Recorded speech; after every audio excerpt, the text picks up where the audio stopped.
Oke, Sobat Trader, Assalamualaikum warahmatullahi wabarakatuh. Kembali lagi bersama saya, Kang Ajay, market analis dari FTSE Indonesia. Oke, seperti biasa kita update ya, atau perbarui daripada pola pergerakan di XAUSD atau Gold ya. Sorry, 2 hari ini tidak upload video karena sedang kurang enak badan teman-teman.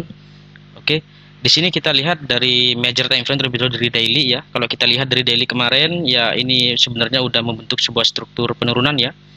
Ini 1, 2, 3, 4, 5, 6. Artinya di sini udah lengkap disebut dengan descending high closing price, itu 6 gerakan ya, 6 gerakan. Artinya di sini tuh ada rebound untuk lagi ke atas. Tapi dalam secara major di sini tuh masih terbentuk bearish ya teman-teman ya. Secara major.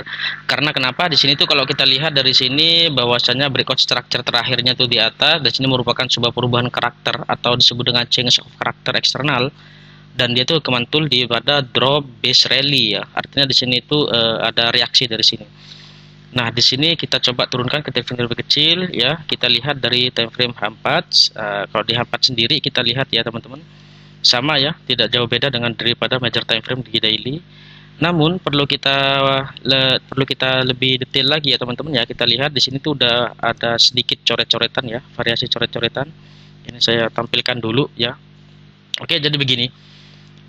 Kalau kita lihat daripada technical analysis sendiri ya, di sini itu kalau kita lihat dari segi smart money concept ya, di sini tuh kalau kita lihat dari bawah, bahwasannya di sini tuh ada breakout structure terakhirnya itu di sini ya. Berarti kalau kita udah mengetahui breakout structure terakhirnya itu di sini, artinya kita udah mendapatkan trading range kita gitu ya. Oke, berarti trading range kita atau biasnya sedang sell ya, only sell. Oke, ini untuk di gold. Nah, kalau kita perhatikan di sini, nah di sini itu waktu dia turun ke bawah, dia tuh membentuknya liquidity grab ya. Liquidity grab itu bentuknya seperti ini, teman-teman ya.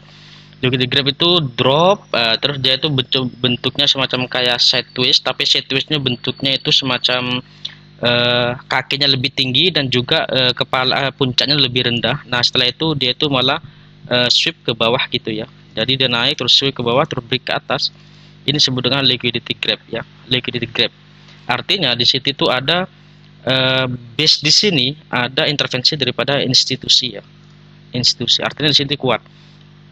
Nah, kalau kita lihat dari sini bahwasanya pergerakannya udah melewati pas ya daripada segera. Ini saya combine dengan Fibonacci ya, di harmonic support resistance Fibonacci itu akan dijelaskan lebih detail di kelas ya. Kalau kita lihat dari sini tarik dari atas ke bawah, ini merupakan XAB ya. Jadi kita untuk mencari titik koreksi itu sampai mana, at least dia itu di 0,618. Ini merupakan sebuah golden ratio, dan 0,50 ini batas daripada impulsifnya ya, karena ini impulsif, setengahnya dari impulsif itu merupakan sebuah koreksinya.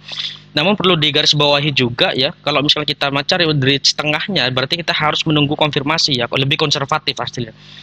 Kalau kita lihat daripada di lower time frame sendiri ya, dari lower time frame sendiri bahwasanya koreksinya dia itu bentuknya itu impulsif ya. Koreksinya bentuknya impulsif. Artinya di sini tuh udah ada R1, R2, R3, di sini merupakan resistance 1, resistance 2 dan 3. Ini merupakan sebuah liquidity ya. Liquidity equal high. Nah, artinya kalau kita cari posisi sell di atas sini ya teman-teman ya, di poin 1881 sekian, 1881, 1877, kita harus menunggu konfirmasi ya teman-teman ya. At least kita candlestick confirmation ya.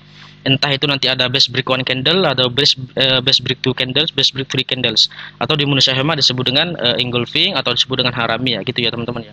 Jadi kita harus konservatif, harus benar-benar tunggu, karena ini berpeluang ya, kalau kita gambarkan ini berpeluang break ke atas dulu, bisa jadi turun ke bawah gitu ya. SL-nya teman-teman ada di atas, karena di sini itu terletak equal dengan daripada liquidity itu sendiri ya. Di sini itu 1, 2, 3.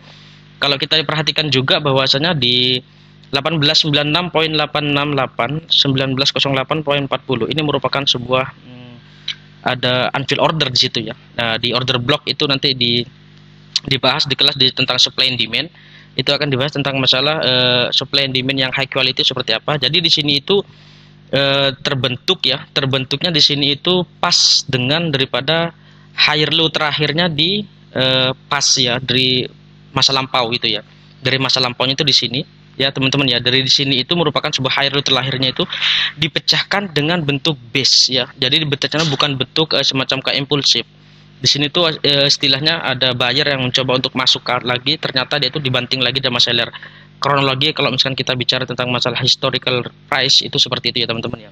Nah, kalau kita lihat dari sini pas ini berketepatan di mana 18 sorry 1896 1908 itu low risk ya. Jadi teman-teman semisal mau scalping ya, semisal teman-teman scalping ya, memang ini follow the trend tapi lebih ke scalping. Jadi teman-teman TP-nya jangan jauh-jauh ya teman-teman ya. Jadi kalau misalkan saya gambarkan di sini itu merupakan sebuah ada base break one candle, ada engulfing gitu, tapi di sini tidak ada inefficiency price action ya, atau disebut dengan fair value gap.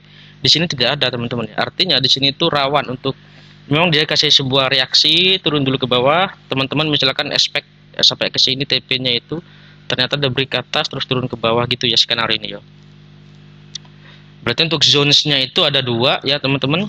Jadi di area sini 1881 ya, at least di sini 1880-an kita lihat ekspresinya di sini pernah ada hidden base ya.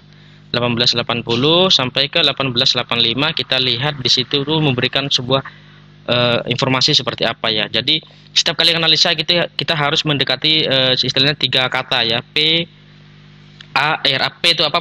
Pasnya itu apa? Ternyata sedang bearish.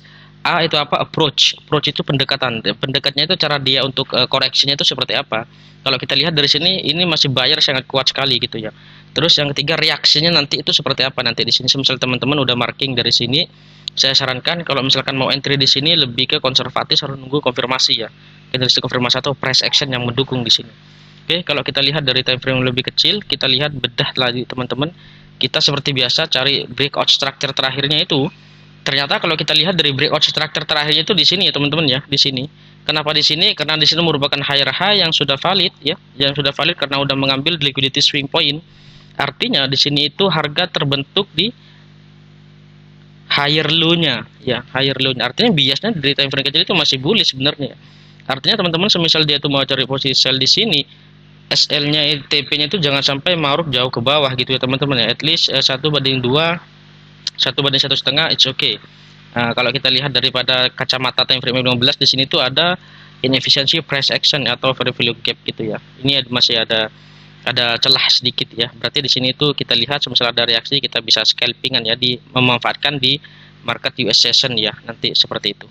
Oke, untuk jangka panjangnya teman-teman kita lebih proper untuk cari yang di atas ya. Udah saya marking. Ini lebih worth it banget ya. Kita risk to rewardnya itu 1/2 lebih ya. Kita bisa mendapatkan kalau misalkan kita benar-benar ekstra sabar ya, ekstra sabar untuk menunggu, at least kita itu akan mendapatkan 400 pips ya, 400 pips kurang lebih ya. Jadi kalau misalkan teman-teman mau di ini di seperti ini, kita lihat di sini ya. Tadi di poin di sini itu skenario nya itu kita istilahnya misalkan teman-teman mau scalping memanfaatkan itu. Jadi TP-nya jangan sampai jauh-jauh ke bawah. Oke, mungkin itu dulu teman-teman sekilas video yang saya bikin outlook daripada pair XAU USD. Semoga bermanfaat dan jangan lupa like, subscribe dan bagikan ke teman-teman yang lain supaya mendapatkan informasi atau pandangan daripada pair XAU USD sendiri. Oke, terima kasih. Assalamualaikum warahmatullahi wabarakatuh.